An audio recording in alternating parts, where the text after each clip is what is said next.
Je ne veux pas que vous pensiez que j'ai l'air d'un critique culturel ou d'un critique social, mais je veux faire voir une évidence. Ce qui est évident pour chacun de nous, c'est que la culture de masse qui est la nôtre fait que les individus sont de plus en plus isolés les uns des autres. C'est que notre culture hautement technologique fait rapidement perdre le contact personnel et cependant, tout ce que je vois et tout ce que je lis, et j'ai beaucoup lu dernièrement, me dit que au milieu de cet isolement, la plupart des gens désirent sincèrement dans leur cœur l'amitié authentique, des relations authentiques. Et donc, aujourd'hui, les enfants ne se parlent plus, ils s'envoient des SMS. Une famille m'a dit qu'ils ont invité à dormir un copain de leur fils de classe primaire et qu'à table, les enfants ne se parlaient pas, ils s'envoyaient des SMS sous la table. Vraiment, je peux seulement imaginer ce que ce sera dans 2 générations. Mais s'il vous plaît, je ne suis pas contre la technologie. J'aime la technologie et nous utilisons la technologie dans tout ce que nous faisons pour envoyer l'évangile à l'autre bout de la terre, comme la plupart d'entre vous le savez. Je ne suis pas en train de réprimander les gens parce qu'ils s'envoient des SMS ou des courriels. Moi, je fais les deux. Ce pourquoi je plaide aujourd'hui, c'est l'importance du contact personnel. Les étudiants témoignent qu'on a des souvenirs géniaux de la vie d'étudiant et je pense qu'une des raisons, c'est les pensions étudiantes ou la cité universitaire et la proximité que l'on a sur le campus universitaire. Et l'Église, en tant que communauté, devrait avoir ce type de camaraderie et d'amitié autour de la parole de Dieu. La communauté d'Église devrait être un modèle de proche camaraderie et d'amitié. Et c'est important parce qu'être en communion proche avec d'autres croyants, être un petit groupe ou une petite communauté avec d'autres croyants, être camarade avec quelques autres croyants n'est pas seulement vital pour notre croissance spirituelle, c'est tout à fait biblique comme je vais vous le montrer dans une minute. Vivre isolé n'a jamais été le plan de Dieu pour son humanité. Vivre isolé n'a jamais été le dessein de Dieu pour ses enfants. Vivre isolé n'a jamais été la volonté de Dieu pour les croyants dans l'Église de Jésus-Christ. Et venir à l'Église et chanter et participer à la prière et écouter le message et s'asseoir sur un banc et puis s'en aller, ce n'est pas le plan de Dieu pour les croyants. Mais être une congrégation chaleureuse et amicale, c'est formidable, mais ça ne remplace pas le fait d'être impliqué dans un ministère en petit groupe, dans une petite communauté où la vie est vécue vraiment. Pour vous montrer comment c'est authentiquement biblique et d'une importance vitale, je veux que vous alliez avec moi, s'il vous plaît, à l'Épître aux Hébreux, chapitre 3. Mon verset est le verset 13, mais comme toujours, je vais le mettre en contexte en lisant le 12 et le 14, ok? Avant que vous arriviez au verset 13, il y a le verset 12. Et le verset 12 est un avertissement contre l'incrédulité. Il est en train de parler à des croyants ici, ok? Vous dites, ah bon, l'incrédulité dans le cœur d'un chrétien? Oui, il avertit contre l'incrédulité. Verset 12. Prenez donc garde. Mes frères, vous notez qu'il parle à des frères, il s'adresse à des chrétiens, il n'est pas en train de parler à des incroyants. Prenez donc garde, frères, que personne parmi vous n'ait un cœur méchant et incrédule au point de se détourner du Dieu vivant. Il parle à des croyants, il les appelle frères. Chacun d'entre nous, y compris votre pasteur, sommes tentés par le doute et l'incrédulité.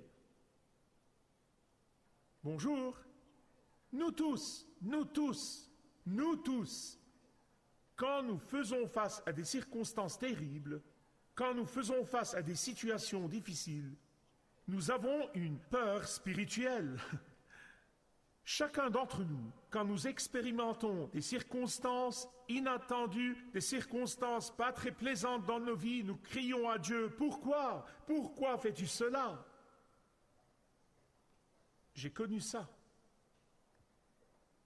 Chacun d'entre nous, quand nous n'obtenons pas de réponse à nos prières au moment où nous le pensions et que notre espérance que Dieu va répondre à nos prières se met à faiblir, nous commençons à demander « Où est Dieu? Pourquoi n'entend-il pas? Pourquoi ne me répond-il pas ?» Si vous tombez dans la tentation du doute, et chacun d'entre nous y sont tombés à un moment, soyez sincères à ce sujet.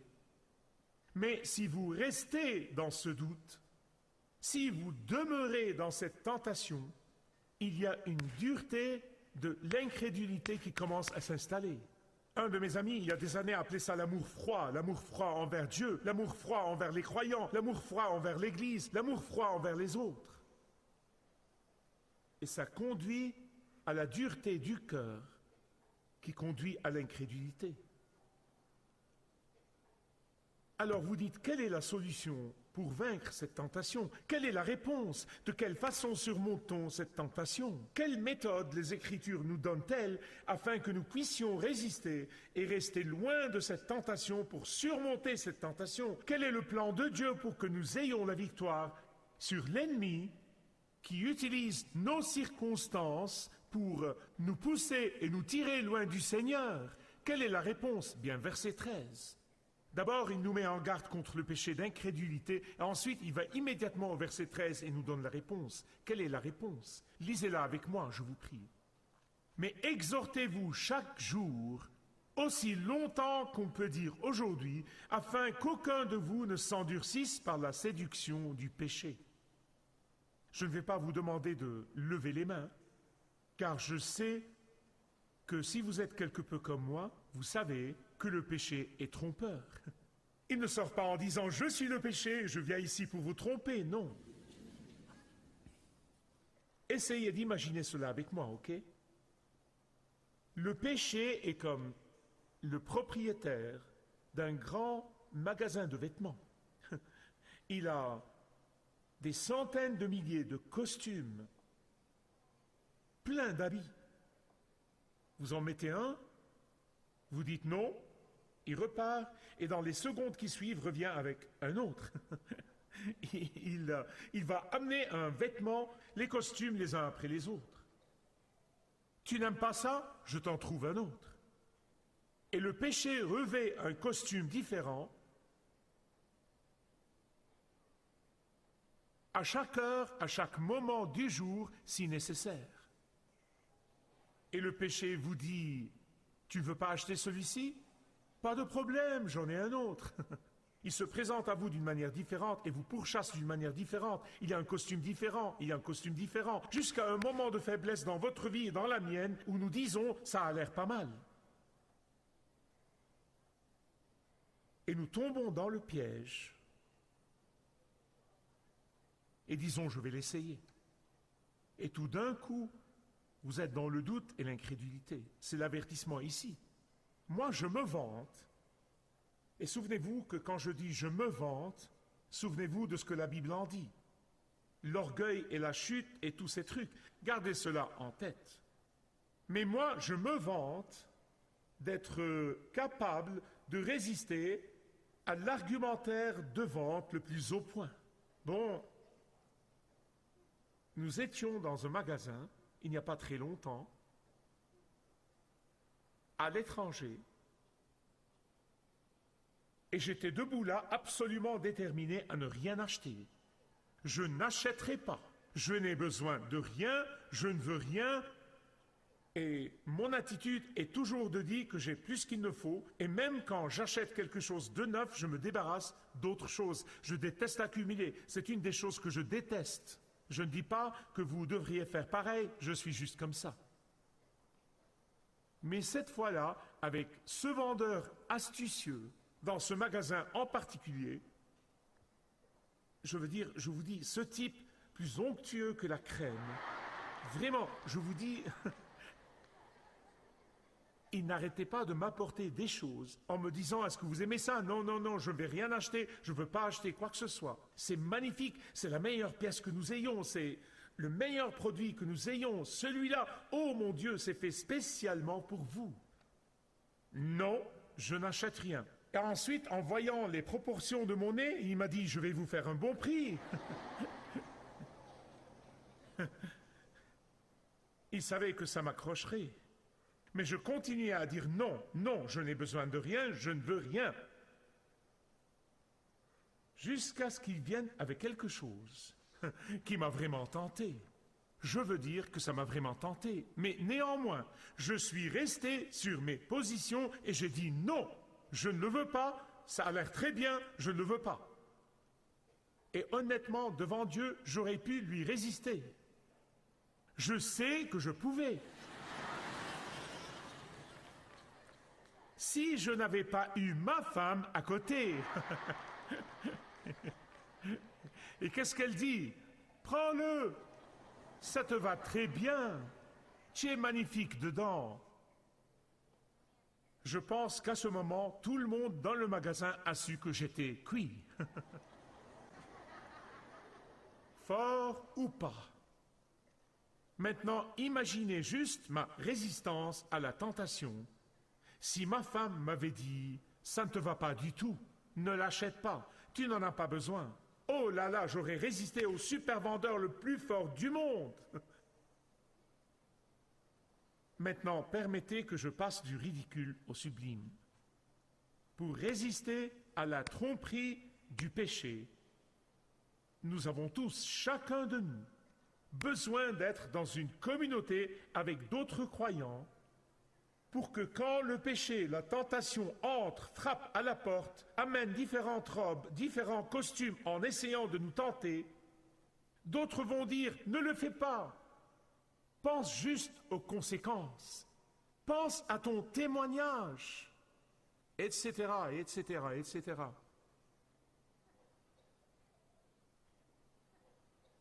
Je crois que c'est pour cela que ces ministères ont lieu dans le voisinage et le dimanche matin et durant la semaine, et vraiment, c'est à cela que ça sert.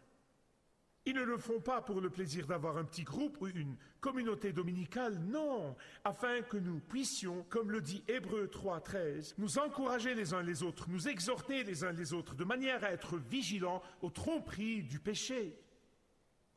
Laissez-moi le dire autrement. Supposez que vous et votre famille voyagez dans un quartier hostile, une zone dangereuse. Si vous voyagez avec votre famille dans un territoire hostile, dans une culture hostile, dans un lieu hostile, que faites-vous? Vous vous regroupez. Vous restez proches les uns des autres. Vous ne vous perdez pas de vue. Et bien aimés, c'est ce que nous dit la parole de Dieu. Selon 1 Corinthiens 12, 25, nous devons prendre soin les uns des autres. Selon Jean 13, 14, nous devons nous aimer les uns les autres. Selon Jacques 5, 16, nous devons prier les uns pour les autres. Selon 1 Thessaloniciens 4, 18, nous devons nous encourager les uns les autres. Selon Romains 15, 14, nous devons nous reconnaître les uns les autres. Et selon 1 Thessaloniciens 5, 11, nous devons nous édifier les uns les autres. Et selon Marc 9, 50, nous devons être en paix les uns avec les autres. C'est la parole de Dieu. Je ne suis pas en train d'inventer ça. Exhortez-vous les uns les autres, tous les combien, occasionnellement, quand on en a besoin. Encore, c'est la parole de Dieu, pas moi. Chaque jour, quotidiennement. En fait, il est dit aussi longtemps que l'on peut dire aujourd'hui. Quelqu'un m'a demandé il n'y a pas longtemps à ce sujet parce que Jésus a aussi dit quelque chose concernant le travail pendant qu'il fait jour parce que la nuit vient. Qu'est-ce que ça veut dire? Laissez-moi vous donner une traduction Youssef. En résumé, la vie est courte. C'est ce que ça veut dire, la vie est courte, parce que le jour représente la vie. La nuit veut dire la mort. Et tant que vous êtes en vie, souvenez-vous que la vie est courte. Elle est trop courte parfois et elle va finir. Quand elle finira, vous n'aurez plus l'occasion de veiller sur qui que ce soit, ni aider qui que ce soit. En fait, le chapitre 3 d'Hébreux en parle entièrement. La thèse tout au long du chapitre 3, c'est la dureté du cœur. Pensez à l'argile. L'argile va durcir si elle n'est pas conditionnée pour être façonnée. Quand elle n'est pas dans un processus de modelage et de façonnage par lequel on lui ajoute de l'eau et qu'on la pétrit, elle va sécher et durcir. Dans notre vie, cet avertissement signifie qu'aussi longtemps que nous nous exhortons les uns les autres, aussi longtemps que notre vie est vécue vie contre vie, aussi longtemps que nous nous encourageons les uns les autres, aussi longtemps que nous sommes dans l'environnement où nous nous stimulons les uns les autres pour de bonnes œuvres, aussi longtemps que nous sommes dans cette communauté croyante d'hommes et de femmes qui nous exhortent à la droiture, nos cœurs sont gardés malléables, nos esprits enseignables. Autrement, ils vont durcir s'ils restent seuls, exactement comme l'argile. Seul, chacun de nous sera incapable de résister à la duperie du péché.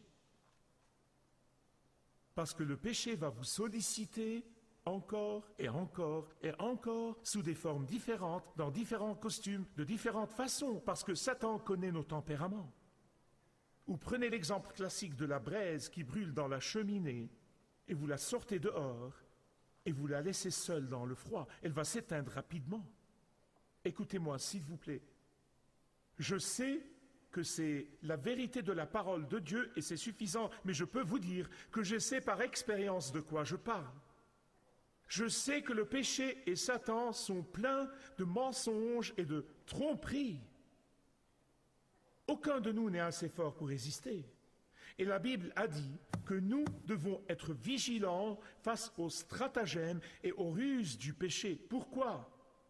Parce que le péché et Satan s'adaptent continuellement à nos caprices. Ils sont comme des caméléons. Tu veux ceci, je te donne cela. Ils connaissent nos points faibles et s'adaptent à toutes nos dispositions. Le péché et Satan utilisent clairement nos circonstances pour nous tromper, nous perdre et nous éloigner de la foi et de la confiance dans le Dieu vivant et dans les promesses de Dieu. Ils nous font croire à de fausses estimations de nous-mêmes. Nous pouvons gérer cela, c'est sûr. Je vais y revenir dans une minute. Je veux vous dire qu'il y a deux types de personnes avec lesquelles cette exhortation mutuelle ne fonctionnera pas. Vous dites, Michael, tu es négatif. Écoutez, la vérité parfois est négative, ce n'est pas moi. C'est la vérité. Ça ne fonctionnera pas avec une personne qui est morte spirituellement dans ses péchés. Une personne qui n'est jamais venue à Christ comme un pécheur ayant désespérément besoin du pardon, confessant qu'ils ne peuvent se sauver eux-mêmes et qu'ils ont besoin du Sauveur. Une personne qui dise « Je me repens de mes péchés, tu les as pris à la croix à ma place », cette personne ne pourra pas répondre à cette exhortation de Dieu. Le deuxième type de personne est le pharisien qui se considère juste. Le pharisien qui se considère juste dit « Je sais tout ». Vous n'allez rien m'apprendre de nouveau. Vous ne pouvez pas, personne ne peut m'aider, je sais tout. Connaissez-vous des personnes comme ça? Je veux dire, ils connaissent tout. Je suis sauvé, sanctifié et satisfait. Tous mes péchés sont sous le sang, donc je vis par la grâce et je pêche comme j'ai envie. C'est le faux évangile qui est prêché dans les églises évangéliques aujourd'hui. Péchez comme vous le voulez, la grâce s'en occupe. Bien-aimés, il y a quelque chose de la plus haute importance. Si j'ai appris quelque chose au cours des années, c'est ceci. Quand vous voyez un homme ou une femme, jeune homme ou jeune femme, qui se méfient d'eux-mêmes, pouvez-vous dire méfier? Parce que l'évangile évangélique moderne maintenant dit, eh bien la Bible dit que le cœur est trompeur, c'est l'Ancien Testament. Vous savez, le cœur n'est plus trompeur. Vraiment? Ça ne marche pas dans ma vie, je peux vous le dire, et dans la vie de milliers d'autres de ma connaissance. Mais quand vous trouvez un homme ou une femme, un jeune homme ou une jeune femme qui se méfie d'eux-mêmes, c'est un homme, c'est une femme dont le cœur est juste devant Dieu. Comprenez-vous? Puis-je avoir un témoin? Chaque fois que vous trouvez un homme ou une femme en position de très grande dépendance envers Dieu et les uns envers les autres, c'est un cœur qui cherche à plaire à Dieu avant tout le reste. Oh, mais celui qui dit « Je n'ai pas besoin des autres croyants, je n'ai pas besoin d'être dans une communauté chrétienne afin d'être gardé de la tromperie du péché », je veux lui dire « Frère, fais attention, fais juste attention, ce n'est qu'une question de temps, c'est une question de temps. » Et c'est pourquoi le verset 14 est si important. Nous avons été rendus participants du Christ si nous tenons fermement jusqu'à la fin. Mon cœur souffre pour les gens qui se tiennent sous la parole de Dieu pour des années. Puis un jour, un prédicateur rusé les trompe en leur faisant croire que ce qu'ils font selon la chair ne compte pas vraiment pour Dieu. Oh là là! Maintenant, ils vivent et leur conception du monde est juste comme un non-croyant. Vous ne pouvez plus voir la différence.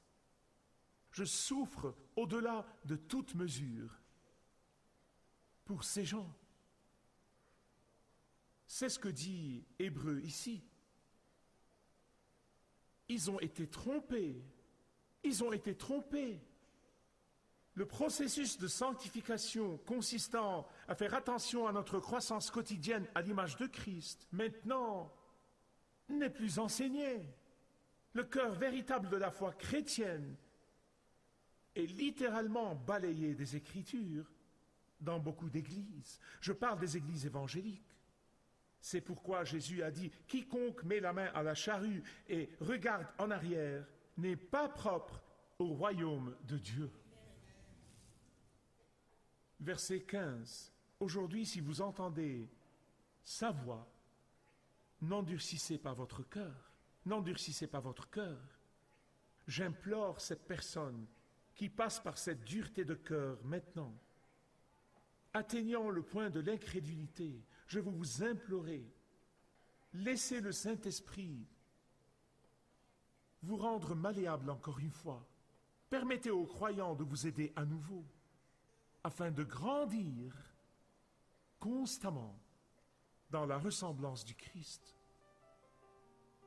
Je demande instamment qu'aujourd'hui, beaucoup de gens dans cette salle disent « Seigneur, je ne veux pas être trompé par les ruses du péché. Seigneur, j'ai besoin de ton exhortation, l'exhortation de ta parole, et j'ai besoin de l'exhortation qui vient de relations avec d'autres croyants. Seigneur, guide-moi vers un lieu où je ne serai pas seulement béni, mais où je serai une bénédiction.